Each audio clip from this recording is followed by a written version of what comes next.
Hey everyone, welcome to Home Matters, the podcast where we help you make the most informed decisions for your home renovation and improvement projects. Whether you're swapping out windows, tackling a kitchen makeover, or getting a new roof, we've got the tips, the tricks, and the insights that you need. So let's get into today's topic. Hello and welcome back to another episode of Home Matters. I'm your host, Alex, and today I'm diving deep into the topic every homeowner should be well versed in: contracts with contractors. From understanding the basics to knowing your rights, we've got you covered. So grab a pen and paper. You're going to want to take notes on this one. All right, so let's get into it. First off, why understanding contracts is so crucial? Well, it's the blueprint for your entire project and the relationship with your contractor.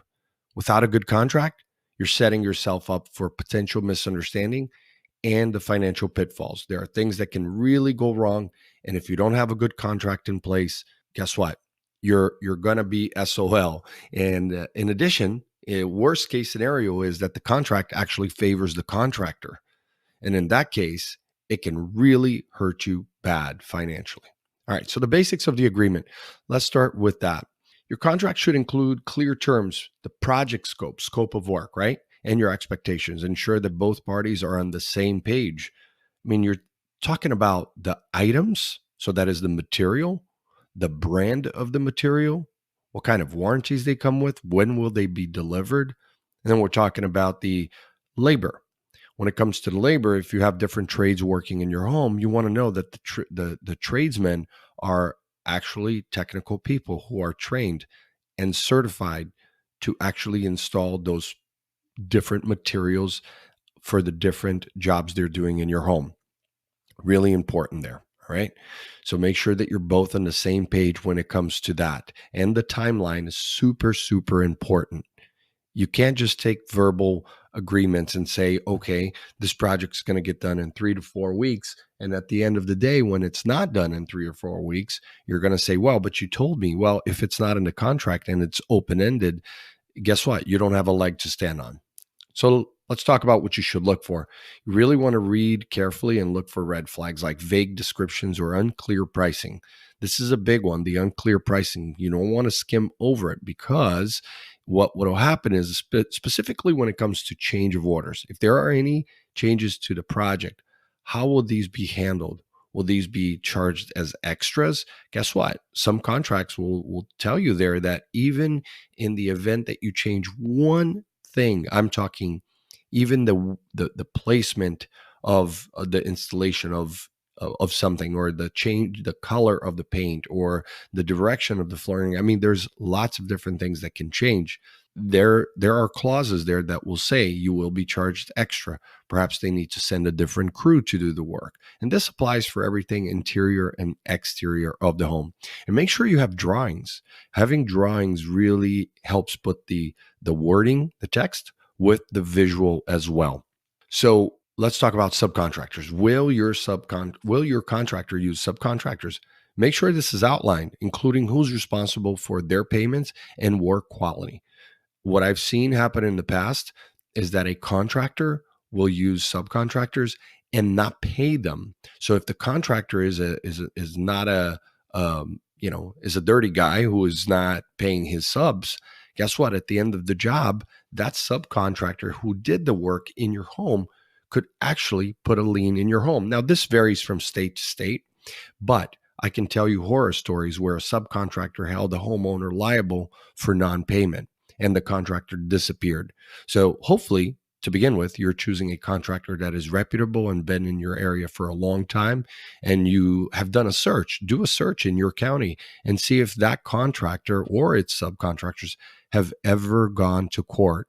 Have homeowners taken legal action against them? It's not enough to just look for reviews online. Reviews will only go so far, but look for their you can look in public records to see if they have any legal issues outstanding. So that's really important.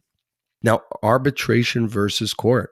Dispute resolution is definitely crucial, but some contracts have an arbitration clause. Others go to court for settlements. You need to know the pros and cons of each, because a contractor may know that they've been sued in the past and it cost them a lot of money to pay paid the homeowner in court if they didn't abide by all the terms and conditions of the contract, for example, the timeline. So they opt for arbitration. And in arbitration, you are pretty much, your hands are tied. There's only so much you can do there, because that you're going to need to come to a conflict resolution without suing them. So it limits what you can do there. Governing law is super important. Which state laws apply to your contract. It is a crucial legal matter. Why? Because if you are, let's say, in Arizona, and the contractor, it has governing law from Illinois or some other state, guess what? It's that law that applies to your contract. So you really need to know what the governing law is. And here's the thing you want to keep in mind. As is the case with all contracts, you should add red lines to the contract and not accept certain things. So that is to say, if the company wants to do business with you, you as the homeowner can say, hey, listen, I understand your governing law is Illinois.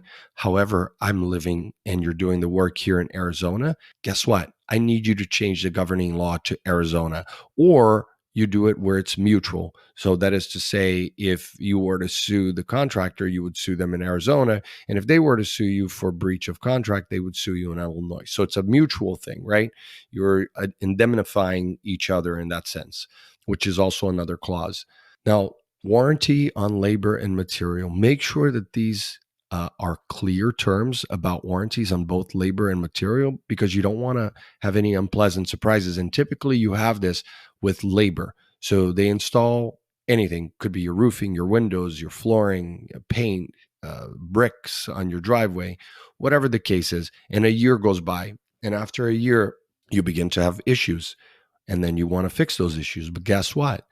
The labor warranty is, most labor warranties are up in a year. So I would also ask them to increase that from a year to 18 months or even a little further. See, again, you as a homeowner need to understand that everything is a negotiation, and you don't have to agree to everything that is on the contract verbatim. Right. So if a contractor wants to do business with you, that's sort of like their starting point. And for you as a homeowner, you need to know where your starting point is at. And just like as is the case when you're buying and selling real estate, there is negotiation. So negotiate on the issue of warranty for labor. And then for warranty for material, make sure that they actually register you for the material warranty, because I've seen it happen with water heaters, with air conditioning, with flooring, with many different materials where they said that they would register you with the manufacturer's warranty and they didn't. And then down the road, something happens and the manufacturer then looks back at you and says, oh, I'm sorry, you never registered for the warranty. So this happens with vehicles. This happens with, OEMs, like manufacturers, where they know that if the contractor doesn't register the material for the warranty, guess what? It's voided. So ask for a copy, make sure that it's registered. These days, it's mostly done on the websites, right? Now let's talk about timeline and cost, because deadlines and budgets are vital. Make sure that these are clearly stated and agreed upon, especially the timeline. I mean, the timeline is something that for many homeowners, the holidays, come. You think that the project's going to be done before Thanksgiving, and it's not, and then all of a sudden it turns into a nightmare, and you want to pay the contractor less, but you didn't outline that in the timeline. So put in a timeline that is reasonable, and then add some clauses there or an addendum to say what happens if they don't finish it in such timeline. And then, of course, the cost. The cost, I mean, this is so important, right? Because if you're 3/4 of the way on your project and the contractor then knocks down a wall and finds out that there's all this extra work that needs to be done, it's not the contractor's fault, because they don't know what's behind the walls or under the floor or in the roof. So you do have to be reasonable as a homeowner and understand that when you're doing major remodel, the more you peel back, right? It's like an onion. The more you peel back, the more you find. So make sure that you have certain clauses in there to so that the contractor or the company explains to you what happens if if let's say there is a broken pipe, or what happens if you break the pipe? These are important things that you have to outline, because otherwise it can cost you an arm and a leg. And then payment methods, from down payments to final payments, clarify the methods and the schedule of payments, right? Typically for a big construction project, you're going to do scheduled payments, 20%, 20%, 25, whatever the case is. And when it's a small project that's going to get done in a week or two, typically you do 50% down, which covers pretty much material, and then 50% upon completion. I would never, ever, ever, ever recommend that any homeowner pay a contractor more than 50% upfront. And I would never pay the final payment unless everything is done to your satisfaction. Okay. So super important. That coincides with the warranty and the other things. Have they come through with that? And if they haven't, then guess what? They're not going to get paid. And then last but not least, talking about liens, understand that liens work in cases where a contractor doesn't pay subcontractors or suppliers, and they could put a lien in your house. It's happened. I've seen it dozens of times. A homeowner finding themselves having to go to court because they have a lien on their home for silly things sometimes.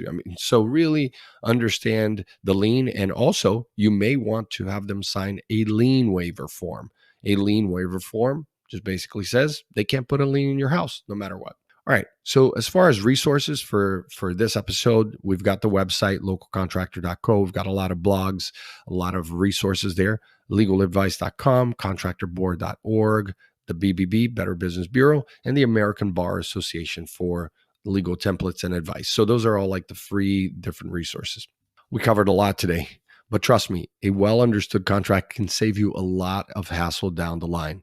And thanks for joining us today on the Home Matters podcast. If you found this episode useful, please share it with others who can benefit. Until next time, make your home matter. Thanks for tuning in to the Home Matters podcast. Remember, a great home starts with making smart choices. And if you enjoyed today's episode, please hit that subscribe button so you never miss out on a new episode. For more resources or to get in touch with a trusted local contractor, check out localcontractor.co. Until next time, take care and happy renovating.